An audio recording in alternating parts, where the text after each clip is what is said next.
Un rato. Pues buenos días a todos.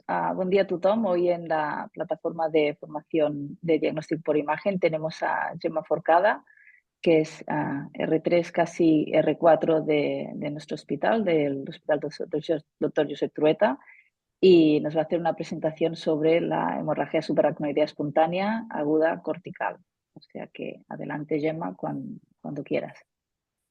Muchas gracias, Noemí. Pues sí, lo he dicho, yo hablaré eso de la HSA espontánea. Primero hablaré un poco de los patrones, ¿no? Poner al mapa en general lo que es HSA espontánea aguda y después nos adentraremos en las diferentes entidades, o sea, en la HSA cortical y en las diferentes entidades relacionadas con este hallazgo, ¿vale? Entonces, para empezar, solo recordar que en la HSA espontánea la causa más frecuente es por la rotura de un aneurisma saccular, ¿vale? Hasta en un 85% de los casos, ¿vale? Después, el 15% que nos queda, pues se reparte en un 10% un origen perimesencefálico, ¿vale? No aneurismático, y después tenemos un 5%, más o menos, un 5% de HSA que es cortical, ¿vale? Que veremos esa multitud de entidades que se relacionan con este tipo de hemorragia. Entonces, ¿qué se ha hecho? Pues se han descrito 3 tipos de patrones de la HSA espontánea que se definen o se han estructurado en base a los hallazgos que tenemos en el TAC simple, ¿vale? En el momento del diagnóstico. Así se ha definido el patrón difuso, que como veremos pues es el que afecta las cisternas de la base y después se expande se expande hacia la periferia, hacia los surcos corticales. Después se ha descrito el patrón mesencefálico, que es aquel que queda restringido en las cisternas peritronculares, y después hemos encontrado, se ha definido el patrón cortical, que es aquel foco de HSA cortical aislado.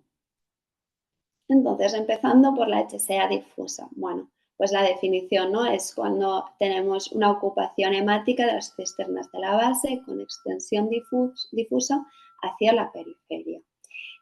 Lo dicho, tenemos que pensar cuando encontramos este patrón y es un origen espontáneo, ¿vale? Hay que pensar en una rotura de un aneurisma saccular, ¿vale? Normalmente en las bifurcaciones del polígono de Willis, en las bifurcaciones más proximales, pues ahí es donde más se tiende a formarse aneurismas saculares y, bueno, cuando se rompen pueden dar este tipo de patrón. Otras causas, pues bueno, es mucho menos frecuente, pero también una malformación arteriovenosa que sangre, una fístula dural, también puede llegar a sangrar. Y digo lo del traumatismo porque si tuviéramos un antecedente de trauma, pues una fractura de base de cráneo o incluso si hay una disección arterial, pues también nos podría dar este tipo de patrón, ¿no? Pero ya sería en un contexto traumático. Y aquí vamos, pues, la imagen del corte axial, ¿no? Lo que veríamos en un TAC simple con esta ocupación, ¿no? Esta hiperdensidad de los surcos donde deberíamos ver líquido cefalorraquídeo y no lo que tenemos es sangre, ¿no? Y esta sería la imagen que nos ilustra en el corte coronal la extensión periférica por la cisura interhemisférica y hacia los surcos corticales.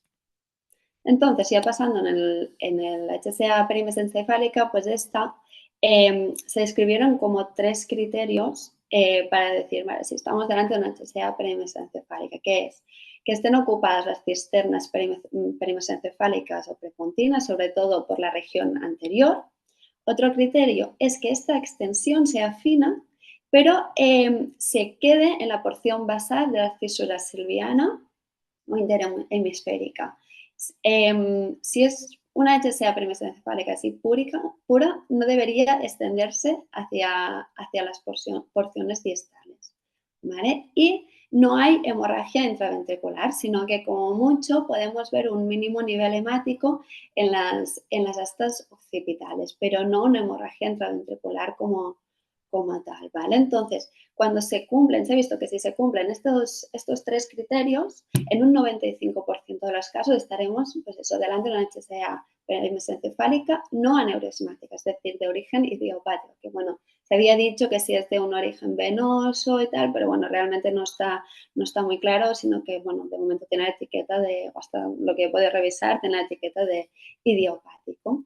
Y en un 5% de los casos que encontremos este patrón, pues se tratará pues, de una rotura de un aneurisma pues, vertebrovascular, de malformaciones arteriovenosas o fístulas o tumores de fosa posterior y columna cervical, pero bueno, serían casos ya más residuales, ¿no? Y aquí vemos pues es un corte axial y un corte sagital donde se ilustra esta ocupación peritroncular, ¿vale? Que queda restringida en estas cisternas, ¿no? Y como también podemos verlo muy bien en el sagital, ¿no? Aquí anterior al tronco del encéfalo. Vale, empezamos ya con la HSA cortical. Pues lo dicho, se define por esto, porque una ocupación, ¿no? Un pequeño foco de HSA cortical aislado. No tenemos ocupación de las cisternas de la base ni una hemorragia intraventricular. Entonces, esto es poco frecuente, como hemos visto, pero hay muchas causas. Hay muchas causas y pueden ser tanto vasculares como no vasculares. La mayoría, pues, serán vasculares. Los no vasculares son menos... bueno, son muchas menos, ¿no? Entonces, ¿cuáles encontramos? Pues dentro de las vasculares, el síndrome de vasoconstricción cerebral reversible, que en algún artículo se ha descrito que es la más frecuente. Entonces, también está la angiopatía amiloide cerebral, sobre todo en personas mayores, la trombosis venosa cerebral, más en personas jóvenes. Después también está el PRES, las estenosis ateroscleróticas en grado severo, tanto intracraneales como extracraneales, nos pueden dar un foco de HSA cortical. Después tenemos las coagulopatías, aneurismos micóticos, el moya-moya, malformaciones vasculares y a las vasculitis, ¿no? Y dentro del grupo de no vasculares, pues encontramos los émbolos sépticos accesos y los tumores, ¿vale? Tanto los primarios como los secundarios. La clínica, lo que hemos comentado un poco antes, pues ha intentado ver qué clínica está relacionada con la HSA cortical. Lo que pasa es que esto también va en relación a la patología subyacente que ha causado, ¿no? la HSA. Entonces, se ha intentado describir dos patrones, uno para pacientes más jóvenes, menos de 60 años, que sobre todo se relacionan pues, con el síndrome de vasoconstricción reversible y con la trombosis venosa cerebral. Y en este caso, pues suelen tener una clínica de cefalea súbita y de mayor intensidad y se relaciona más con déficits neurológicos tipo ictus, ¿vale? En cambio, en pacientes más mayores se relaciona más con angiopatía amiloide, entre otras, y la cefalea pues, suele ser más progresiva, de menor intensidad y con déficits tanto motores como sensitivos transitorios. Entonces, nosotros partimos de un TAC simple, ¿no? O sea, el neurólogo, quien se ha visto a ese paciente, tiene una clínica, nos pide el TAC simple y encontramos esa hiperdensidad focal aislada cortical, ¿no? Entonces, ¿qué tenemos que hacer? ¿Qué es lo que nos tenemos que plantear? Bueno, pues habría que intentar poner contraste, ¿no? Y adquirir una fase arterial y una fase venosa. Ya con el TAC nos puede ayudar mucho a orientar un poco la etiología que puede estar relacionada, ¿no? En el TAC de fase venosa, sobre todo, nos ayudará por la trombosis venosa cortical, cerebral, perdón, y después en la fase arterial para ver si hay aneurismas, no solo pues si, como veríamos en un aneurisma saccular que hemos hablado de la HSA difusa, pero en una HSA cortical distal, los aneurismas micóticos suelen ser más distales. Entonces, este TAC arterial, bueno, nos puede ayudar, aunque obviamente la arteriografía será más sensible, ¿no? En otras patologías que nos puede ayudar, pues las malformaciones vasculares cerebrales, en el síndrome de vasoconstricción reversible y en las estenosis de alto grado, igual que en las vasculitis, ¿no? ¿Qué es lo que habrá que hacer después? Pues seguramente acabaremos haciendo una resonancia. Y las secuencias que ayudan, ¿no? Y que nos pueden aportar más para el diagnóstico, pues está la secuencia FLAIR, la difusión y un T1 pre y post contraste, que sobre todo pues, nos ayudarán para diagnosticar un PRES, un tumor, acceso o patología cerebral relacionada con endocarditis. Después el T2 gradiente y el SWIP, pues para la trombosis venosa cerebral, angiopatía amiloide y encarnoma, ¿vale? Y después tenemos las secuencias menográficas y sobre todo si si metemos gadolinio, nos ayudará también para acabar de confirmar una trombosis cerebral.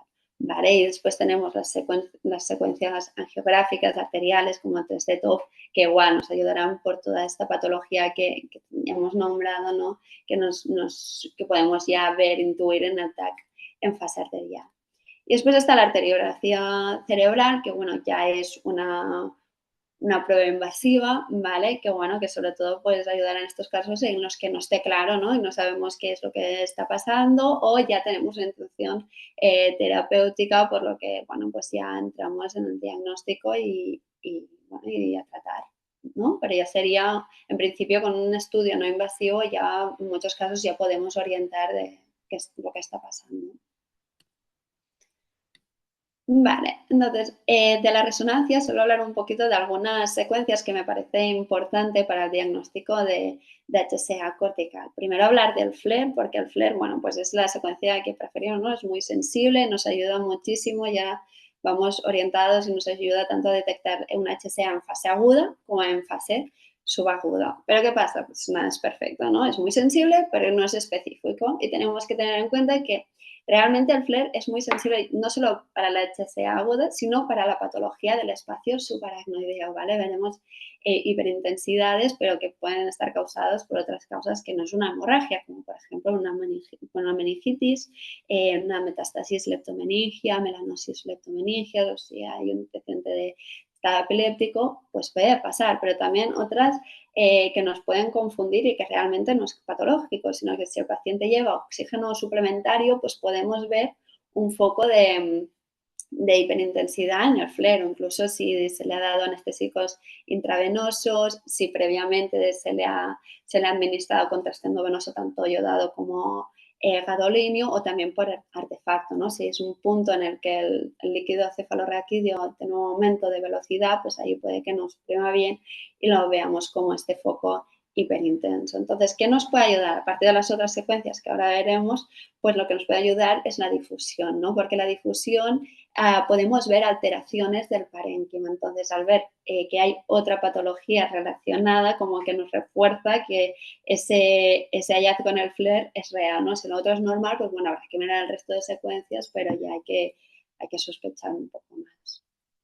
¿Vale? Después está el T2 gradiente, que como sabemos pues es una secuencia que es muy sensible a los productos de descomposición a hemoglobina. Es una secuencia de susceptibilidad magnética. Entonces, lo que nos ayuda es para ver cuando hay un origen hemorrágico, ¿no?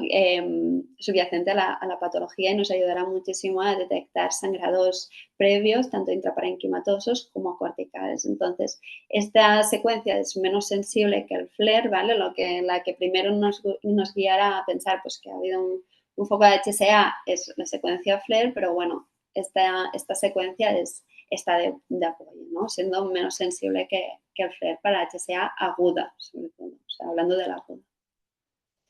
Y ya también tendrá un peso muy importante en la trombosis venosa cerebral, porque como hablaremos ahora, podremos ver una caída de señal justo donde está el trombo, ¿vale?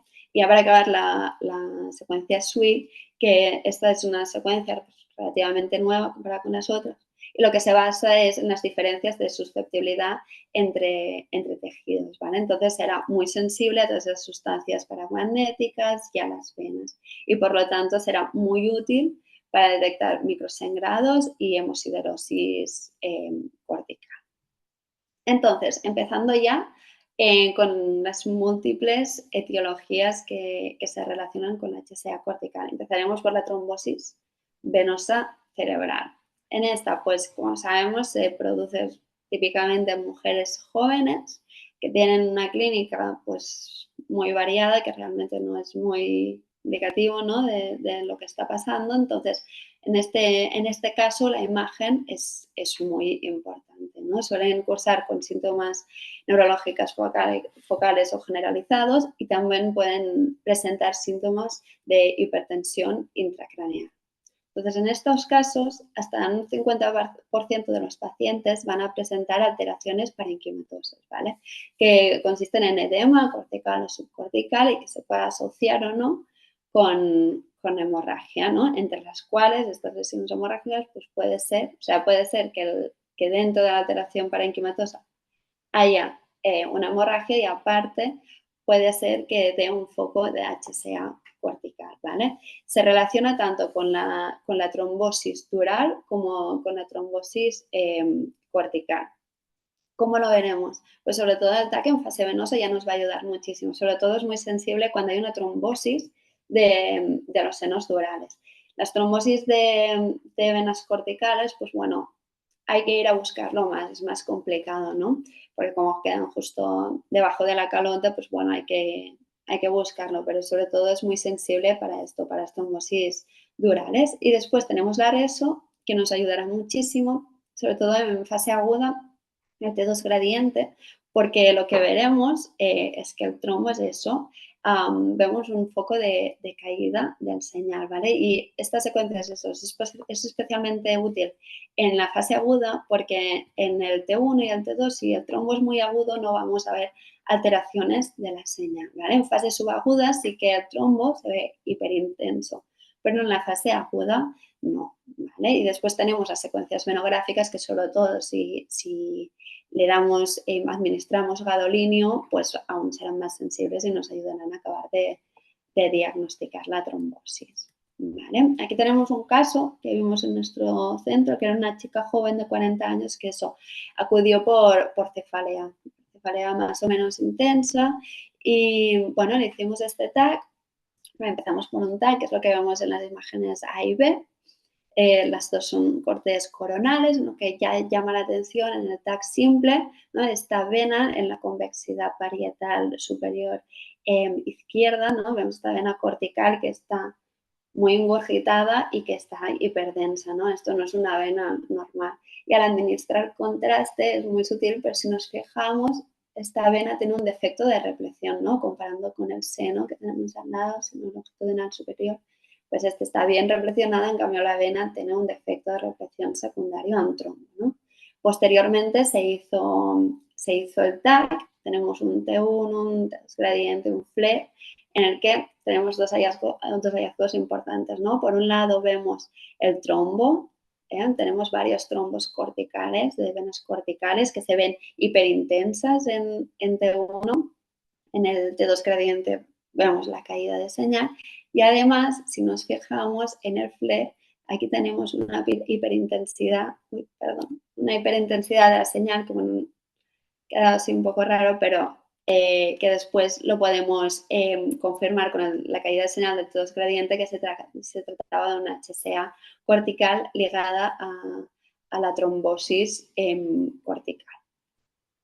Este es otro caso, igual que también vimos en nuestro hospital, vimos un foco se hizo un TAC por una focalidad neurológica de un señor mayor, ¿vale? En el que vimos un foco de HSA cortical en el surco central derecho, ¿no? Entonces, al hacer la resonancia, confirmamos el foco de HSA, pues en FLAIR vemos esa hiperintensidad y en el T2 gradiente vemos el foco de caída de señal, pero es que además en los cortes más bajos, si nos fijamos en el seno sigmoideo, tanto en el T1 como en el T2B, tanto en el T1 como en el T2 FLAIR, vemos un aumento de la señal del seno sigmoideo, ¿no? Pues había una trombosis, ya no solo del seno, sino también no solo del sigmoideo, sino también del transverso derecho. Y ya para acabar con las trombosis, este es otro caso que se activó código ictus, pues se hizo el TAC simple y ya vimos pues igual, ¿no? Esta imagen hiperdensa, ¿no? De esta vena cortical engurgitada que en el TAC, al administrar contraste endovenoso presenta un defecto de repleción.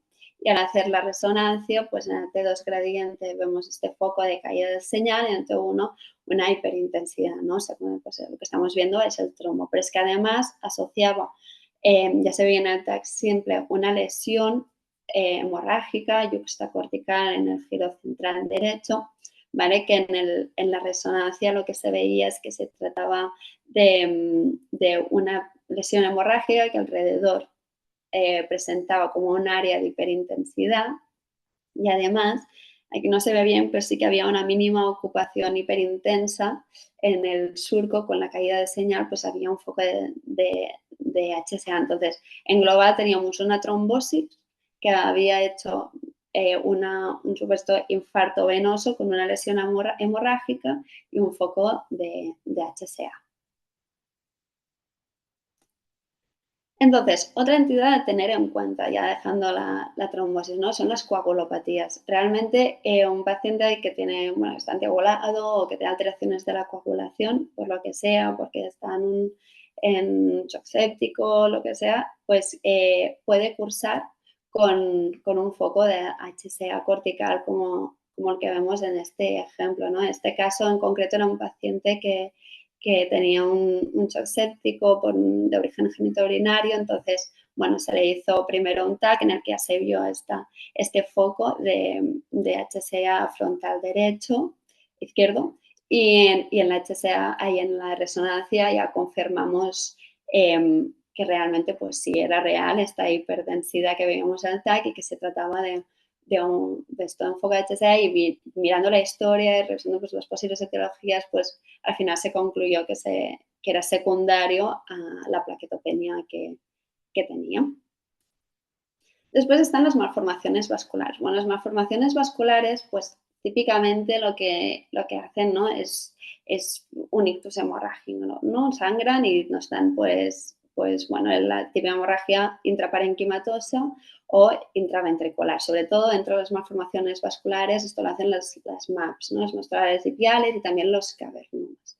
O incluso a veces, como se forman aneurismas, ¿no? Pues esa red vascular semido que es, bueno, que bueno, tienen vasos anómalos, pues se pueden formar aneurismas y después pueden dar una HSA difusa. Pero a veces también puede ser que den un foco de HSA cortical. En este caso, lo que nos va a ayudar mucho es hacer un TAC en fase arterial, ¿no? Y posteriormente la arteriografía, pues para diagnosticar si hace falta, pues tratar, ¿no? Es otra entidad a tener en cuenta que se puede relacionar con un HSA cortical.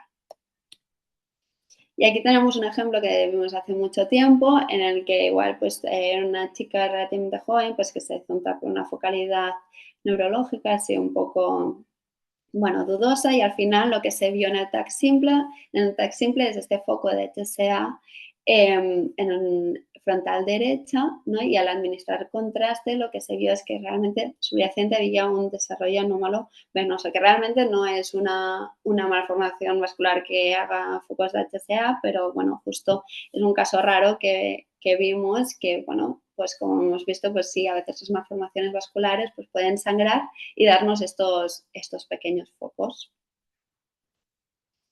Ahora ya pasamos a una entidad que es de las más frecuentes dentro de la HSA cortical, que es el síndrome de vasoconstricción reversible, que en este caso, bueno, pues lo que hace es agrupar una serie de entidades según características clínicas y radiológicas comunes, ¿no? Que comparten. Entonces, lo típico es que es un paciente que refiere a una cefalea súbita e intensa, y radiológicamente lo que vemos es vasoconstricción arterial, pero que es reversible, ¿no? Entonces, normalmente se produce en mujeres jóvenes, y el origen pues, puede ser idiopático o se ha descrito eso, que sea secundario a sustancias vasoactivas, y también está muy relacionado con el parto y el perpuere. Pero bueno, hay muchas causas que se han relacionado, ¿no? Entonces, nosotros radiológicamente, ¿qué es lo que vemos? Pues múltiples focos de estenosis arteriales intracraneales, que obviamente pues, pueden asociar lesiones parenquimatosas tanto hemorrágicas como isquémicas, entre los cuales están pues, focos de HSA cortical. Entonces, nosotros al diagnóstico ya lo podremos hacer y orientar bastante con todas aquellas técnicas pues, no invasivas que nos ilustren, ¿no? El árbol arterial. Además, con arteriografía pues ya lo vemos pues, muchísimo mejor, pero realmente lo que nos acaba dando el diagnóstico definitivo es que esta estenosis es reversible, ¿no? Que en 3 meses pues, ha revertido la vasoconstricción. Y aquí vemos un caso de un artículo que cogí, que bueno, pues en el que vemos múltiples focos de HSA frontales bilaterales, ¿no? En el que bueno, se ven por TAC y por resonancia, y después al estudiar el árbol arterial vemos la secuencia 3 de TOF y después una arteriografía en la que se confirman, ¿no?, estos múltiples focos de vasoconstricción, ¿no? En este caso, pues sobre todo en el territorio de la ACA. La vasculitis, bueno, hablaré muy poco de ella porque realmente son múltiples las vasculitis, y tanto primarias como secundarias y tal, pero bueno, solo saber que las vasculitis nos pueden generar focos de TSA cortical, y decir de la angiitis primaria del sistema nervioso central, que es que a veces por imagen puede ser muy parecida a un síndrome de vasoconstricción reversible. Lo que pasa es que, porque también afecta, pues, son las arterias, ¿no?, de pequeño y mediano calibre y tal, y cosa con estas estenosis. Lo que pasa es que aquí la diferencia es que en el síndrome de vasoconstricción reversible, la estenosis, la vasoconstricción es reversible. En cambio, en este caso, pues no, en la angiitis primaria, pues es irreversible este foco de estenosis. Patología infecciosa también es muy importante porque en un contexto, ¿no?, de sepsis, pues se pueden formar aneurismas micóticos más distales, no son los típicos del aneurisma saccular que veíamos en el polígono, en las bifurcaciones centrales, sino que aquí vamos más distales, ¿no?, por lo que aquí en la arteriografía pues nos puede ayudar más. Y nada, básicamente pues el paciente pues, tendrá una cefalea difusa y vaga y todos los síntomas relacionados con la clínica de sepsis, ¿no? Y decir que en la endocarditis, pues también puede asociar, aparte de estos focos de HSA, pues lesiones isquémicas, microsangrados, abscesos cerebrales, etcétera, ¿no? Este es un caso que vimos en nuestro hospital, que igual, ¿no?, era un paciente que se diagnosticó de una endocarditis, en el que pues en la ecografía, la ecocardio transesofágica, pues vieron ya estas vegetaciones sobre una prótesis aórtica que le pusieron y tal, y al hacerle el TAC, pues se vio este foco de HSA cortical en el surco central derecho. Y este es otro caso, ¿vale? En el otro pues solo llegamos a hacer el TAC, pero este es otro diferente en el que igual este paciente acudió pues, con un síndrome confusional agudo, mucha fiebre y tal, al final se acabó diagnosticando de endocarditis. ¿Y qué vimos en la resonancia? Pues tuvimos diferentes hallazgos. En este corte, con estas 3 imágenes, quería ilustrar este foco de HSA frontal superior izquierdo, ¿vale? Bajando unos cortes más bajos encontramos, pues en la estrella lo que quiero ilustrar es un foco de infarto, ¿no? Es hiperintenso en el FLAIR y sobre todo restringe a la difusión. Pero es que además justo al lado con esta flechita tenemos otra área, ¿no?, también hiperintensa en el FLAIR, que al hacer el T1 post-contraste vemos que realza el anillo, ¿vale? O sea, solo realza la periferia, el anillo, y que el contenido de dentro restringe a la difusión. Entonces, se trataba de un pequeño absceso cerebral. Y además, anterior al acceso, en este surquito, lo que vemos es que además también se asociaba con otro foco de HSA cortical. Y unos cortes más bajos, igual, ¿no? Veíamos otra área hiperintensa en FLAIR, que al administrar contraste en el T1, pues vemos la captación en el anillo y restricción del contenido. O sea, era otro acceso cerebral, ¿no? Por lo tanto, en el contexto de endocarditis teníamos 2 focos de HSA con un área de isquemia y 2 pequeños accesos. El moya-moya, bueno, el moya-moya es una entidad en la que se desarrolla una red, ¿vale? Una red vascular tanto superficial como profunda y que es anómala, ¿vale? Y es secundaria a una estenosis importante o una oclusión de la ACI intracraneal. Entonces, típicamente en radiología la imagen que vemos, el signo es el puff of smoke, ¿no?, que es la proliferación de las colaterales lenticulostriadas. Entonces, la imagen es esta, ¿no? Esta proliferación de todas estas colaterales de la red vascular profunda. ¿Qué pasa? Bueno, pues el moño puede ser adquirido o puede ser congénito, ¿vale? Idiopático. Y cuando lo relacionamos, ¿no?, con una entidad pues ya reconocida como neurofibromatosis tipo 1, drepanocitosis, síndrome de Down, es cuando hablamos de síndrome moño-moño, ¿no? En cambio, cuando no encontramos ningún factor de riesgo que se asocia, es cuando hablamos de la enfermedad moño-moño.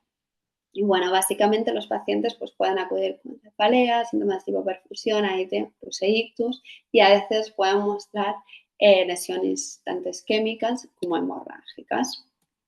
Y lo que vemos por imagen pues es esto, es la estenosis o la oclusión, ¿vale?, intracraneal, con esas colaterales que hemos hablado, pues de las profundas, de territorio profundo, pero también superficiales, ¿no?, que pueden ser transdurales o transóseas, que provienen de la carótida externa, ¿no? Y después, por su localización y su fragilidad, lo que nos pueden dar es un foco de HSA cortical. Pero ¿qué pasa? Realmente lo más frecuente, si nos dan una lesión hemorrágica, lo que más dan sería una hemorragia intraparenquimatosa o intraventricular, ¿no? A veces, igual que decíamos de las MAPs, pues en este caso, a veces estas redes vasculares anómalas, pues pueden dar pie a que se produzcan aneurismas saculares y tener un HSA basal. Aquí tenemos un ejemplo, ¿no?, en el que vemos un HSA sobre todo para sagital bilateral y en el que en la arteriografía pues veamos una estenosis, ¿no?, de la carótida interna intracraneal, ¿no?, supraclinoidea, y después también de la A1 y de la M1 y cómo se ha desarrollado toda esta colateralidad por la temporal. Estenosis aterosclerótica, pues bueno, el concepto es muy similar porque realmente pues tienes una estenosis, en este caso es de origen aterosclerótico, que ha hecho pues que se desarrollen pues, muchos vasos pilares que, bueno, lo que intentan es compensar, ¿no?, este déficit de flujo, y lo que puede hacer es que en algún momento pues se rompan y nos den este foco de HSA cortical. Entonces, bueno, la imagen será muy similar a lo que acabamos de ver en el moya-moya, pero no habrá el Paphos Smoke, ¿vale? De este desarrollo de musculatura profunda, pues no la vemos, ¿no? Sino que todo es más eso, colaterales, pues piales o transdurales, ¿vale? Y este es un ejemplo que vemos también en el hospital, en el que en las imágenes A, B, C y D, pues lo que podemos ver es el foco de HSA cortical en el surco central izquierdo, tanto por TAC como por resonancia, y después en las secuencias angiográficas, que sería un TAC pues, con contraste, un T1, un gadolionio y un 3D TOF, pues podemos ver esta estenosis en el territorio de la CM izquierda que se corresponde, ¿no?, con el territorio de la HSA cortical. Después está el PRES, en el que, bueno, es una entidad clínico-radiológica que se caracteriza por eso, pues, cefaleas, convulsiones, pérdida de visión y disminución del nivel de conciencia. Y radiológicamente lo que vemos pues, es un edema posterior bilateral, que suele ser vasogénico. Si es citotóxico se suele relacionar con peor pronóstico, pero bueno, típicamente es vasogénico y afecta pues, esto frontal, la región frontal posterior, parietal, occipital, y a veces pues, con ganglios de la base, tálamo, cerebelo y tronco del encéfalo. El origen, pues bueno, se relaciona con muchas causas, pero lo importante es recordar los estados de severa hipertensión arterial, ¿vale?, o medicación inmunosupresora. Pero bueno, hay muchas otras causas o a veces incluso es idiopático. Y en un 5-17% de los casos de los pacientes pues pueden presentar lesiones hemorrágicas a partes iguales, entre hematoma intraparenquimatoso, microhemorragias o HSA cortical.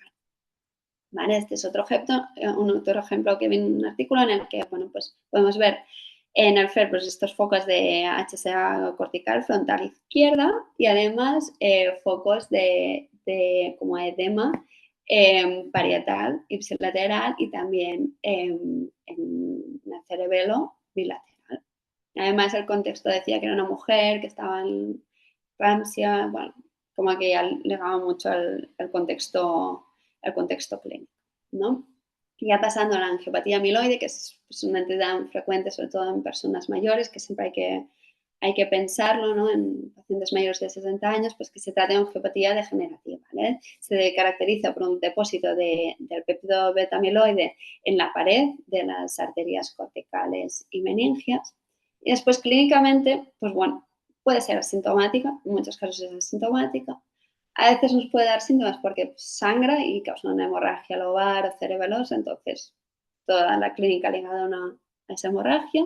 También puede dar deterioro cognitivo y después puede dar síntomas neurológicos focales transitorios, que son los que se relacionan más con focos de HSA cortical. Entonces, HSA cortical es muy importante en esta entidad porque, bueno, los criterios de Boston, que lo que intentan, ¿no?, es como diagnosticar sin tener prueba anatomopatológica, ¿no?, de la probabilidad de tener angiopatía amiloide, ¿no? Entonces, dentro de estos criterios están las lesiones hemorrágicas, entre las cuales está la HSA cortical, ¿no? Parte del hematoma lobar, los microsangrados, la siderosis cortical superficial, pues también está la HSA que, bueno, son hallazgos que siguiendo pues los criterios, ¿no?, de probable, posible, tal, pues indican, ¿no?, de que ese paciente pues probablemente tenga esta patología, ¿vale?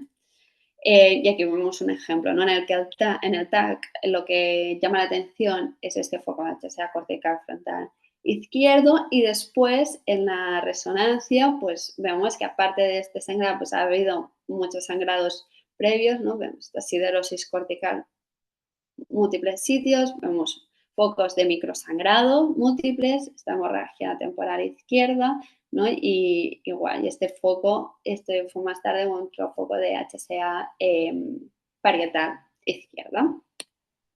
Y ya para acabar, pues los tumores cerebrales, que pues realmente es muy raro que cursen con un foco de HSA cortical, pero bueno, sobre todo tenerlo en mente porque si lo vemos, sobre todo por resonancia, pensar que no se trate, ¿no?, hacer el diagnóstico diferencial de una metástasis leptomeningia, que nos va a ayudar a que se trate de una HSA cortical, pues que veamos pues la caída de señal en el T2 gradiente, pues nos indicará que hay un origen, ¿no? Hay un componente hemorrágico. En cambio, en las metástasis leptomeningias, pues lo que esperaremos es que al meter contraste en el T1, pues contraste, pues hay el típico realce leptomeningia, igual que en el FLAIR, pues contraste, y después suele haber afectación de los pares craneales. Entonces, en el T1 FATSAT con gadolinio ir a mirar los pares craneales a ver si están afectados, porque en este caso, pues pensaríamos más que se trata de esto de no metástasis, sino de un foco de HSA cortical. Y nada, ya está, ya acabo. Solo recordar eso, ¿no?, que realmente en la HSA espontánea aguda lo más frecuente es que se haya roto pues un aneurisma sacral, ¿vale? Y lo que tendremos es este patrón difuso, pero a veces puede ser que tengamos una HSA perimesencefálica y rara vez pues una cortical. Y en la cortical, pues esto, ¿no?, recordar todas estas patologías infrecuentes y qué tenemos que hacer para estudiarlas, ¿no? Partiremos de un simple y después pues meter contraste y pensar, ¿no?, en las entidades, ¿no?, de, vale, bueno, ¿por qué puede estar causada, ¿no? Y después si no tenemos la resonancia que nos puede acabar de ayudar. Normalmente, pues bueno, con las pruebas eso no invasivas ya podemos llegar, no diagnóstico en varios casos, pero si no, también está la arteriografía, pues que sobre todo para esos casos, ¿no?, que no tengamos claro la etiología o que ya tengamos una intención terapéutica, ¿vale? Y nada, muchas gracias. Esta es la bibliografía y ya está. Muchas gracias, Gemma, por la presentación, por este repaso que has hecho, unos casos ilustrados con unos casos súper. O sea que enhorabuena, muchas gracias. Gracias. Hay una pregunta en la audiencia. Bueno, ahora para la discusión tenemos a Miguel Terceño, que es neurólogo del Hospital Dr. José Trueta, y Antonio Navarro, que es neuroradiólogo en el Hospital de Castellón. Hay una pregunta desde México, me han dicho, que nos preguntan que hasta qué punto las patologías mencionadas, entiendo, pueden generarse esclerosis múltiple, aunque se clasifique idiopática. ¿Cómo? ¿Hasta qué punto de las patologías mencionadas, yo creo que aquí hay error de yo creo que es mencionadas la palabra, puede generarse esclerosis múltiple, aunque se clasifique idiopática? Esclerosis múltiple. Yo no sé cómo responder la pregunta. ¿Tiene algo? Usualmente, hasta donde yo conozco, casos de esclerosis múltiple que produzcan hemorragia subaracnoidea, solo conozco uno que haya tenido yo, y se relacionaba más bien con el tratamiento, con interferón, que es una posible complicación, tal vez, pero es bastante raro además, a no ser que también tuviera coexistencia con otra patología autoinmune que puede producir más frecuentemente hemorragias tipo lupus, etcétera, pero y aisladamente la asociación esclerosis múltiple con hemorragia, al menos hasta donde yo sé, me puedo equivocar, creo que no me consta. Bueno, si quiere hacernos un comentario más ahora después de la pregunta, es Arturo Zamudio de México, si nos quiere aclarar, nos da tiempo.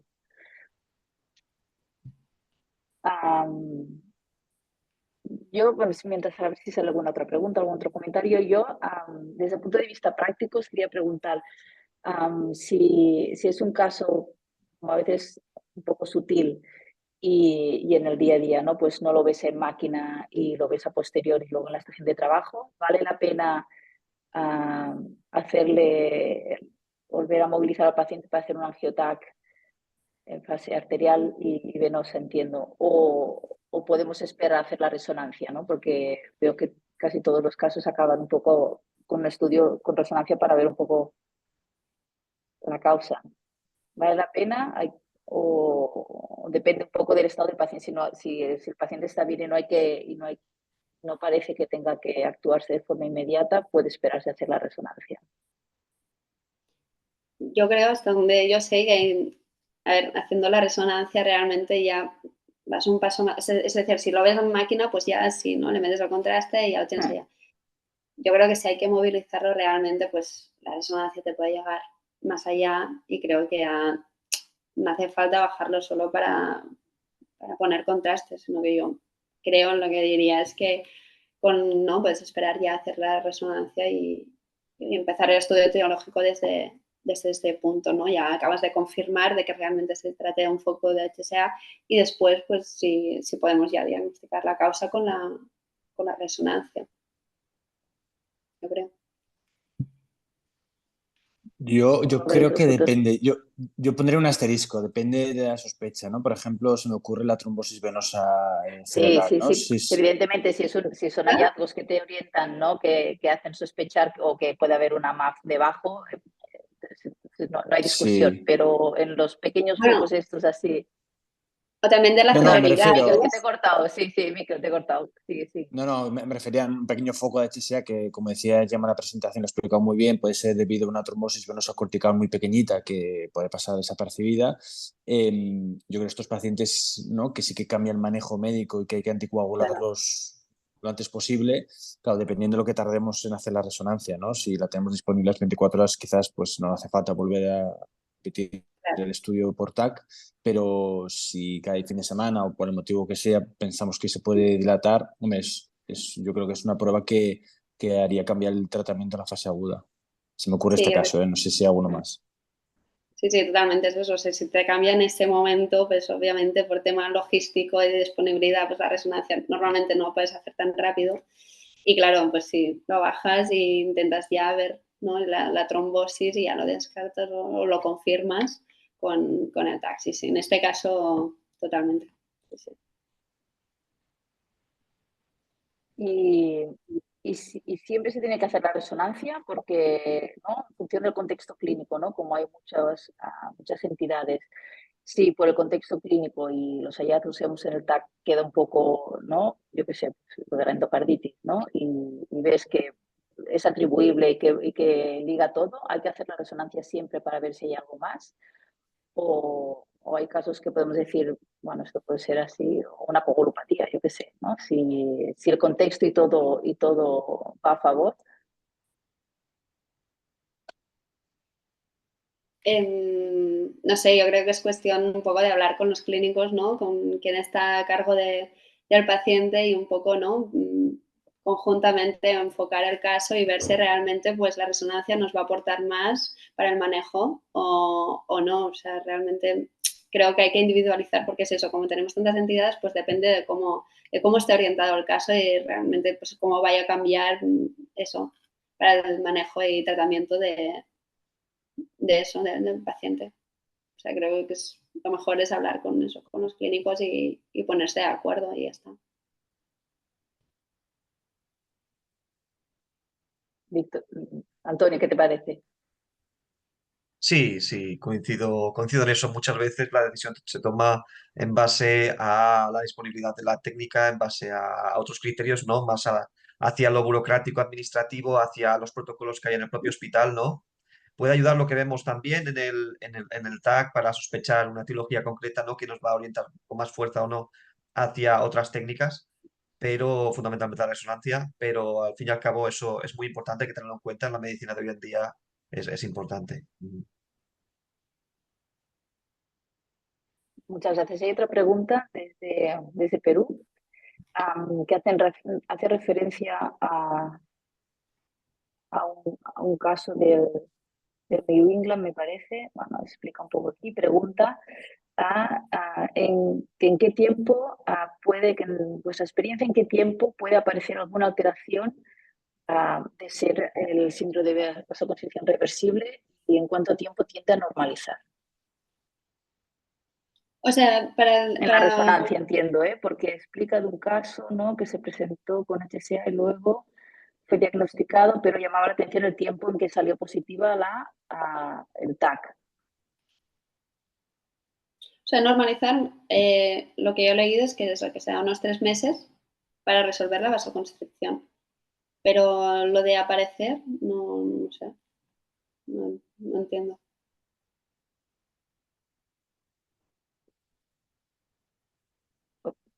Bueno, entiendo que si con el diagnóstico no, ¿en qué tiempo puede aparecer alguna alteración y cuánto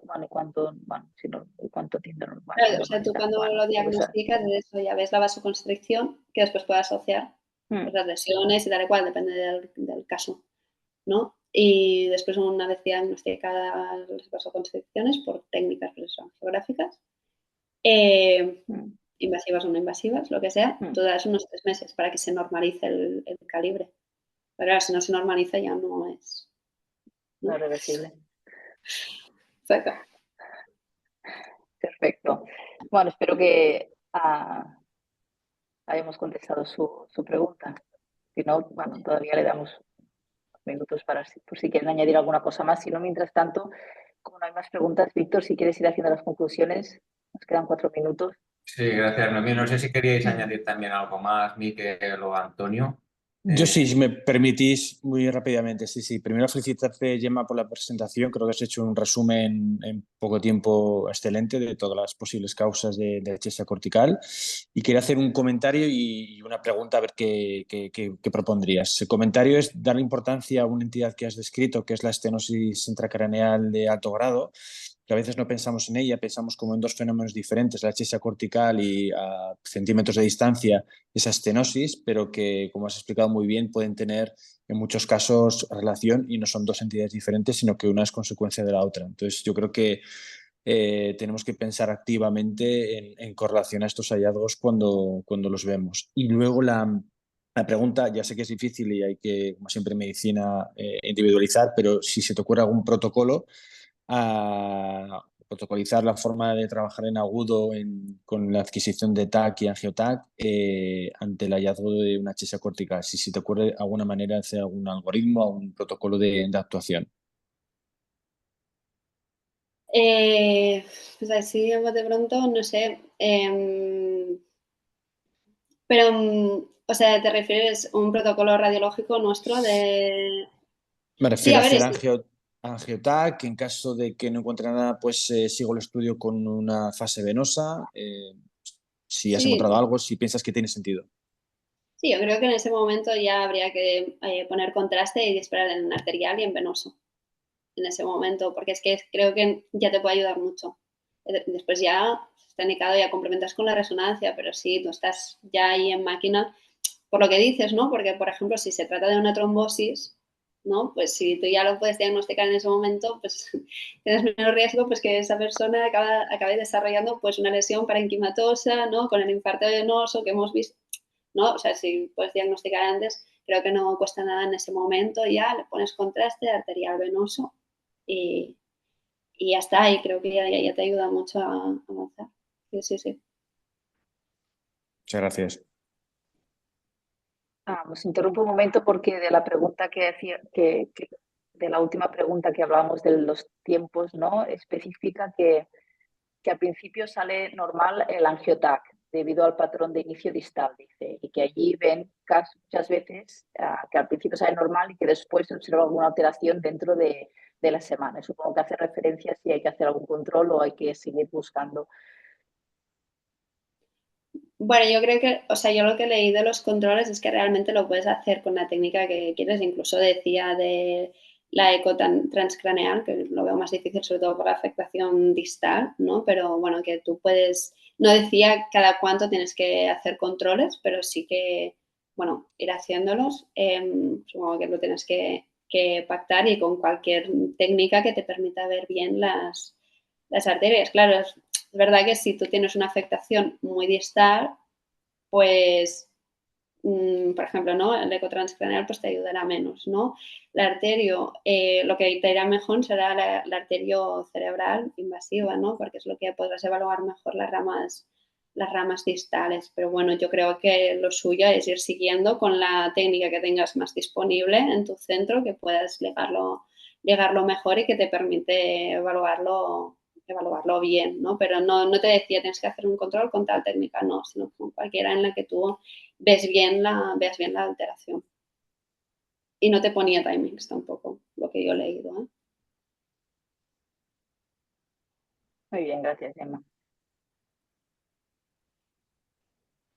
Víctor, Pues sí. todo tuyo. Sí, Bueno, sí, sí. ¿Ibas a añadir algo, Antonio?